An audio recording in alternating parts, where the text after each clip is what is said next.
지금까지는 이방인과 유대인의 죄를 논하였고, 이제는 그 결과로 온 인류가 죄악 가운데 있다는 사실을 시편과 이사야서의 말씀을 인용하면서 인간의 죄악을 철저히 파헤치고 있는 내용입니다. 3장 9절입니다. 그러면 어떠하냐? 우리는 나으냐? 결코 아니라. 유대인이나 헬라인이나 다 죄 아래 있다고 우리가 이미 선언하였느니라. 유대인의 장점은 구약 성경을 가지고 있다는 것입니다. 이는 믿는 부모를 가진 자녀의 장점이기도 합니다. 그러나 부모가 믿었다고 할지라도 구원의 문제에 있어서는 기독교 가정에서 태어나지 않은 자녀와 똑같은 입장이 있다는 것입니다. 바울의 근본적인 진술은 모든 인류는 본성적으로 죄책 아래 있으며 죄의 권세와 죄의 오염 아래 있다는 것입니다. 태초에 하나님께서 사람을 창조하셨고 처음 창조하신 아담을 인류 전체의 대표로 세우셨습니다. 그러므로 그의 행동은 그의 모든 후손 전체에 영향을 끼쳤던 것입니다. 그러므로 우리가 모두 아담의 후손들이기 때문에 죄 아래서 태어난 것입니다. 이것이 바울이 고린도전서 15장에서 이야기한 논적입니다. 유대인들은 자기들 앞에 주님에 관한 예언들로 가득 찬 구약 성경을 펼쳐놓고도 말은 읽거나 그 메시지는 놓치고 말았던 것입니다. 이것이 영적인 맹인이라는 것입니다.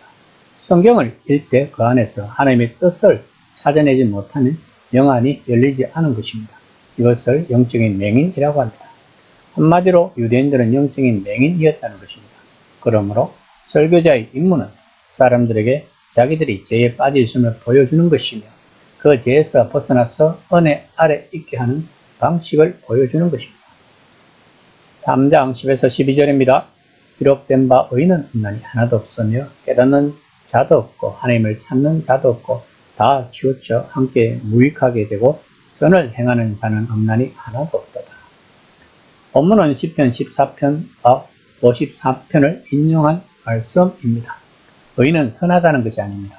성경에서 어렵게 된다는 것은 하나님에 관하여나 이웃에 대하여 책망받을 것이 없다는 것을 뜻합니다. 즉 하나님의 율법을 절대적으로 지키는 것을 의미합니다. 바울은 인간이 타락하면 단 한 사람도 의인이 없다고 말합니다. 즉 인간은 언제나 하나님과의 관계에서 이웃들과 관계에서 실패해 왔다는 것입니다. 깨닫는 자가 없다는 것은 지혜로운 자가 없다고 해석할 수 있습니다. 이 또한 성경 전체를 통해서 흐르는 큰 주제이기도 합니다. 이 말 뜻은 영적 진리를 이해하지 못한다는 뜻입니다. 세상적이고 세속적이고 육적인 것은 이해를 잘 하지만 하나님께 속한 일들은 이해하지 못한다는 것입니다. 이는 죄의 결과로 타락 이후 인간들은 영적인 깨달음을 갖지 못한다고 바울은 말하고 있는 것입니다. 그러므로 인간들은 하나님을 찾지 않는다는 것입니다. 성경적인 의미에서 하나님을 찾는다는 것은 하나님을 우리 중심으로 삼고 하나님을 알고 사랑하고 하나님의 영광을 위해서 사는 것을 삶의 최고 목적으로 삼는 것을 뜻합니다. 그리스도인이 아니면서 선을 행하는 사람들은 많습니다. 그러나 성경은 그들이 무익하다고 말합니다. 이는 하나님 입장에서 보면 무익하다는 것입니다. 구원의 입장에서 보면 우리 각 개인은 예수 그리스도 안에 있는 하나님의 은혜가 아니고서는 전적으로 선함도 없고 전적으로 무익하다는 것입니다.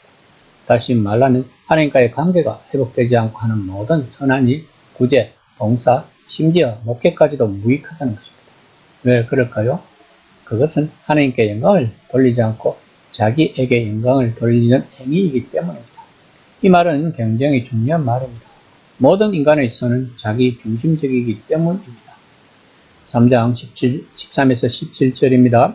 그들의 목구멍은 열린 무덤이요 그 혀로는 속임을 일상으로 그 입술에는 독사의 독이 있고 그 입에는 저주와 악독이 가득하고 그 발은 피 흘리는 데 빠른지라 파멸과 고생이 그 길에 있어 평강의 길을 알지 못하였고 예수 그리스도의 은혜가 없는 인간들의 상태를 말하고 있는 것입니다. 부드러운 혀로 말하면서 입술 밑에 이러한 독과 독소를 가지고 있다고 성경은 시편 5편 9절에서 말합니다. 설교자 또한 같습니다. 그렇듯 복음을 전하는 것은 영혼을 죽이는 독소와 같다는 것을 알아야 합니다. 바울은 죄의 결과물로 파멸과 고생이 그 길에 있어 라고 말합니다. 이는 오늘날 인간들이 벌이고 있는 전쟁의 역사 속에서 찾을 수 있습니다. 인간들은 끊임없이 탐욕과 저주를 인해 전쟁의 역사 속에서 살고 있는 것입니다. 그러므로 인류는 평강의 길을 알지 못하는 것입니다. 이사야서 57장 21절에 악인에게는 평강이 없다라고 하나님께서 말씀하셨습니다. 3장 18절입니다. 그들의 눈앞에 하나님을 두려워함이 없느니라. 한가 같으니라. 본문은 시편 36편 1절을 인용했습니다. 경건한 사람의 특징은 여호와를 경외하는 것이 지식의 근본이라고 잠언 1장 7절에서 말했습니다.